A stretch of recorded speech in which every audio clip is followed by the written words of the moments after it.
দেখতে শুনবে, ঠিক আছে? শোনো, বলেছে কামাল 200 টাকায় একটা। এতক্ষণ পর্যন্ত আমরা কি শিখেছি?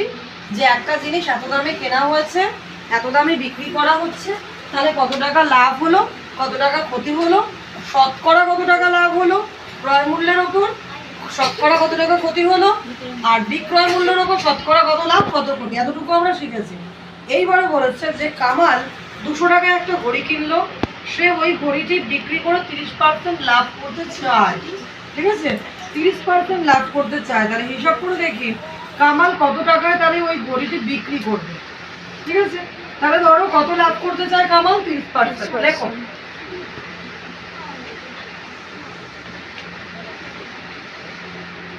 কামাল 30% লাভ করতে চায়। 30% লাভ করতে চায় মানে কি? 100 টাকায় জিনিসটা কিনলে 130 টাকায় বিক্রি করবে, তাই তো? তাই তো হয়। তাহলে 100 টাকায় যদি জিনিসটা কেনে 130 টাকায় বিক্রি করবে, এটা হলো 30% লাভ করার ফান্ডা। চলো আমরা যদি করি 100 টাকা ক্রয় মূল্য হলে, হ্যাঁ হ্যাঁ বলো, পার্সেন্ট মানেই তো 100 ধরেই নিতে হবে, যে 100 টাকায় কিনবে 130 টাকায় বেচবে, তাহলেই 30% লাভ হচ্ছে, তাই তো? তাহলে 100 টাকা ক্রয় মূল্য হলে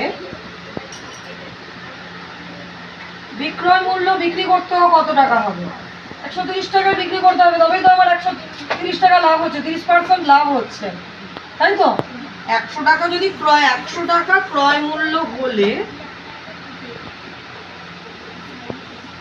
বিক্রয় মূল্য হবে 130 টাকা। যদি আমি মনে করি আমি 50% লাভ করব, তাহলে আমি 100 টাকা ক্রয় মূল্য হলে বিক্রি করব কত টাকা? 150 টাকা। যদি আমি মনে করি 70% লাভ করব রূপালী, তাহলে আমি 100 টাকায় কিনলে কত টাকায় বেচবো?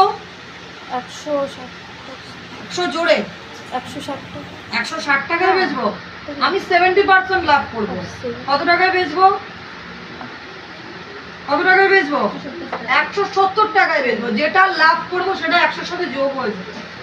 এখানে 30% লাভ করবো, 30টা 100-র সাথে যোগ হয়ে যাবে, 130 টাকায় বেচবো। তাহলে 100 টাকা যদি ক্রয় মূল্য হয়, বিক্রয় মূল্য হবে 30 টাকা। এবারে 130 টাকা, তাহলে যদি 1 টাকা ক্রয় মূল্য হলে বিক্রয় মূল্য কমবে না বাড়বে?